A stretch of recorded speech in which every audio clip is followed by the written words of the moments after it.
10 సంవత్సరాల నుంచి all over ఇండియాలో ఎక్కడ ఎగ్జిట్ పోల్స్ కానీ సర్వేస్ కానీ ఏది చేసినా 98% స్ట్రైక్ రేట్ తోటి మనం ముందుకెళ్తూ ఉన్నాం. పర్ఫెక్ట్గా ఎక్కడ సక్సెస్ అవుతూనే ఉన్నాం. ఇప్పటివరకు మేము ఎక్కడ ప్రెస్ మీట్ పెట్టినట్టే హైదరాబాద్ కానీ, ఢిల్లీ కానీ, ముంబై, బెంగళూరు అక్కడ ప్రెస్ మీట్లు పెట్టేది ఉండే. కానీ మొట్టమొదటిసారి ఖమ్మంలో ప్రెస్ మీట్ పెట్టడానికి ఒక కారణం ఉంది. మున్సిపాలిటీ ఎన్నికలకు పెట్టడానికి చాణక్య స్ట్రాటజీస్ సంస్థ నాది.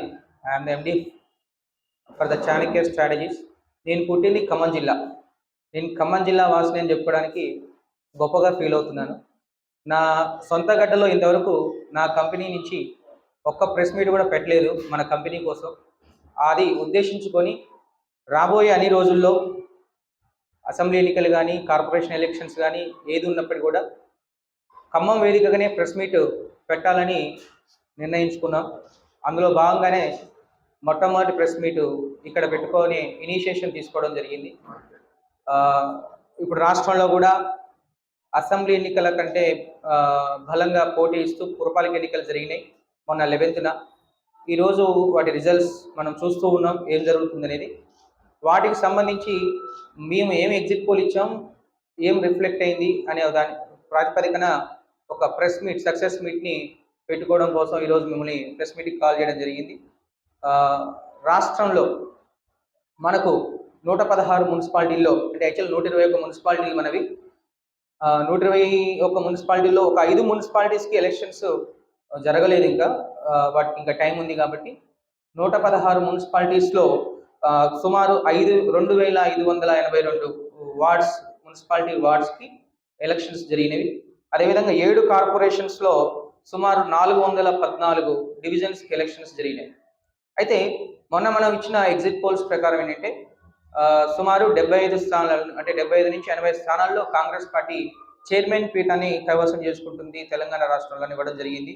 ఈరోజు చూస్తే సేమ్ అవే రిఫ్లెక్ట్ అయినాయి. చూస్తే ఒక 15 స్థానాలు హంగేరపడినవి, ఇంకొక 20 స్థానాల్లో బీఆర్ఎస్ పీఠాన్ని కైవసం చేసుకున్నవి, 75 స్థానాల వరకు కాంగ్రెస్ పీఠాలు, అంటే చైర్మన్ పీఠాలని కైవసం చేసుకుంది.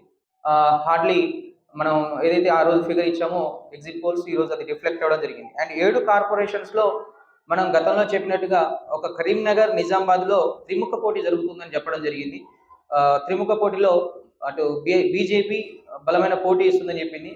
అంటే కరీంనగర్ బీజేపీ మినహాయించి ఇంకా ఏ రాష్ట్రంలో కూడా బీజేపీ బలమైన పోటీని ఇవ్వట్లేదు అని చెప్పడం జరిగింది. అదేవిధంగా ఈరోజు రిఫ్లెక్ట్స్ కూడా, అంటే రిజల్ట్స్ కూడా అదే రిఫ్లెక్ట్ అయ్యింది.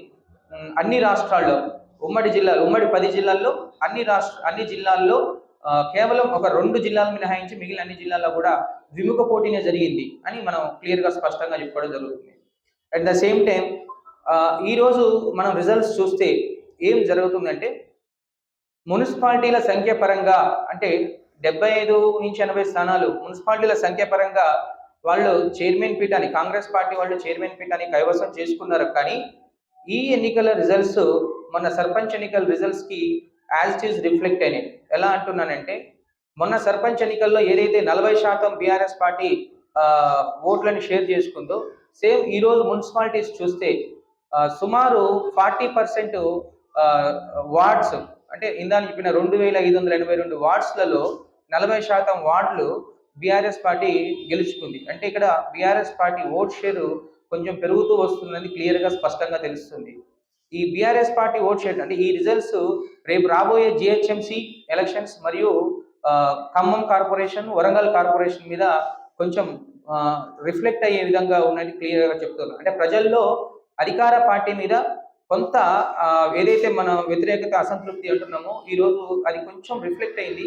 ఎక్కడ మేము సర్వే చేసినాం అంటే మేము ఆ వ్యతిరేకత ఎక్కడుంది అంటే స్పెషల్గా అంటే మేల్ ఫీమేల్ ఓటర్స్లలో మేల్ ఓటర్స్ నుంచి పెద్దగా యాంటీ ఇన్కంబెన్స్ లేదు గవర్నమెంట్ మీద. ఫిమేల్ ఓటర్స్లో ఎక్కువ యాంటీ ఇన్కంబెన్స్, వ్యతిరేకత అనేది ఎక్కువ ఉన్నట్టు గమనించడం జరిగింది. ఆ ఫిమేల్ ఓటర్స్లో ఎక్కడ వచ్చింది అంటే గవర్నమెంట్ అధికారం అంటే ఏర్పడక ముందు ఏదైతే ప్రామిసెస్ చేశారో మహిళల కోసం స్పెషల్గా కొన్ని ప్రామిసెస్ తీసుకురావడం జరిగింది. ఆ మహిళలకు చేసిన ప్రామిసెస్లో మీరు చూస్తే తులం బంగారం కావచ్చు, తర్వాత 2500 రూపీస్ స్కీమ్ కావచ్చు, అంటే వాళ్ళకు ఏదైతే ప్రామిస్ చేసి ఇంతవరకు ఇంప్లిమెంట్ చేయలేదో వాటి మీద కొంత అసంతృప్తి ఏర్పడింది.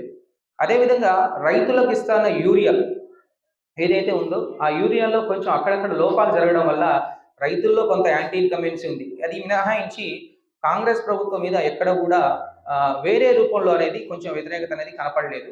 జస్ట్ వాళ్ళు ఏదైతే ప్రామిస్ చేసి చేయలేదో వాటిని ఇంప్లిమెంట్ చేయడంలో కొంచెం లేట్ కావడం వల్ల ఏర్పడిన అసంతృప్తి ఓట్ బ్యాంక్ బీఆర్ఎస్ పెరగడానికి కారణమైంది అనేది మనం క్లియర్‌గా స్పష్టంగా తెలుసుకోవచ్చు.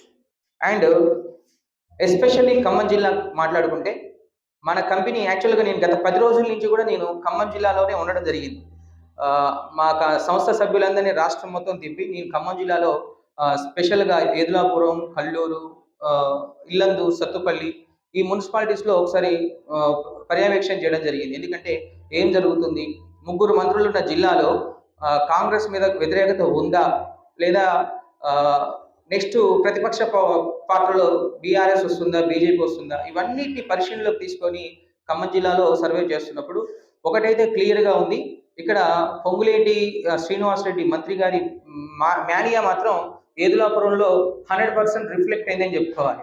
అట్ ద సేమ్ టైమ్ తన సొంత ఇలాగా కల్లూరు కల్లూరు మున్సిపాలిటీలో 20 వార్డులలో ఆల్మోస్ట్ 12 ప్లస్ ఒక ఇండిపెండెంట్ అభ్యర్థి 13 వార్డులు గెలుచుకొని వాళ్ళు అక్కడ కల్లూరు కూడా కాంగ్రెస్ పార్టీ తన సొంతం చేసుకుంది. తర్వాత ఖాతాలో ఉండింది. ఇల్లందు ఎక్కువ శాతం 18 స్థానాలు గెలుచుకొని ఇల్లందు కూడా కాంగ్రెస్ అంటే క్లీన్ స్వీప్ దిశగా కాంగ్రెస్ ఉంది. కొత్తగూడెంలో కార్పొరేషన్ మొట్టమొదట ఏర్పడింది. అటు చూస్తే పాల్వంచ 27 స్థానాలు అండ్ కొత్తగూడెం 29 స్థానాలు, సుజాత నగర్ 4 స్థానాలు అన్ని కలిపి 60 స్థానాలకు ఎలక్షన్స్ జరిగితే 21 స్థానాల్లో సిపిఐ, 23 స్థానాల్లో కాంగ్రెస్ అండ్ 8 స్థానాల్లో బీఆర్ఎస్. అంటే అక్కడ ఎవరికి కూడా మ్యాజిక్ ఫిగర్ దాటలేదు. అక్కడ 7 స్థానాల్లో ఇండిపెండెంట్ అభ్యర్థులు గెలవడం జరిగింది. అంటే కొత్తగూడెంలో గతంలో అసెంబ్లీ ఎన్నికల్లో కూడా సిపిఐ గెలిచింది. ఇప్పుడు సిపిఐ బలమైన పోటీ ఇచ్చింది. కానీ అక్కడ ప్రతిపక్ష పాత్రలో ఉండాల్సిన బీఆర్ఎస్ కేవలం 8 స్థానాల్లోనే గెలిచింది. అక్కడ కాంగ్రెస్ బలంగా గ్రాఫ్ను పెంచుకుంది అని చెప్పుకోవాలి కొత్తగూడెంలో. మనం మన ఎగ్జిట్ పోల్లో కూడా టైట్ కూడా ఇవ్వడం జరిగింది. 30 స్థానాల వరకు కాంగ్రెస్ గెలుచుకుంటుందని. ఈరోజు కొంచెం 23 స్థానాలతో అది కొత్తగూడెం కార్పొరేషన్ ఒకటి కొంచెం హంగ్ ఏర్పడే దిశగా ఉంది. ఓవరాల్గా మనం ఏదైతే మన ఎగ్జిట్ పోల్ ఇవ్వడం జరిగిందో అదే ఎగ్జిట్ పోల్స్ ఈరోజు రిఫ్లెక్ట్ అయ్యి సుమారు 95% 95% రాష్ట్రంలో రిఫ్లెక్ట్ అయింది. అండ్ మన కంపెనీ పర్సనల్గా 40 మున్సిపాలిటీ 40 మున్సిపాలిటీస్కి అండ్ 2 కార్పొరేషన్స్కి పర్సనల్గా స్ట్రాటజీస్ ఇవ్వడంలో పూర్తిగా సక్సెస్ అయిందని చెప్పుకోవాలి. ఎక్కడ కూడా ఫెయిల్ కాలేదు. ఈసారి 100% అంటే అసెంబ్లీ ఎన్నికల్లో 95 ఉంటే పురపాలిక అండ్ కార్పొరేషన్ ఎన్నికల్లో 100% సక్సెస్ అని చెప్పుకోవడం కోసం ఈరోజు ప్రెస్ మీట్ని ఏర్పాటు చేయడం జరిగింది. ఈ ప్రెస్ మీట్ అంటే నా యొక్క విజయంలో నా కంపెనీ సభ్యులు ఎంత కష్టపడి ప్రజల్లో ఓటర్లో సర్వేలు తీసుకొస్తారో దాన్ని ప్రజల్లోకి తీసుకెళ్లడంలో మీలాంటి మీడియా మిత్రులు, ఎలక్ట్రానిక్ అండ్ ప్రింట్ మీడియా మిత్రులందరి యొక్క సహకారం అదే విధంగా నాకు పనిచేస్తూ వస్తుంది. ఎప్పటికీ మన కంపెనీ నుంచి ఏ లెటర్ హెడ్ వచ్చినా మీ మీడియా మిత్రులందరూ దాన్ని సకాలంలో ప్రజలకు అందజేస్తూ ప్రజలకు సర్వేలు ఉన్నట్టుగా చూపించడంలో మీరందరూ మా వెనక ఉండి మా విజయంలో పాత్ర పోషిస్తున్నందుకు ప్రత్యేక ధన్యవాదాలు తెలుసుకుంటున్నాను.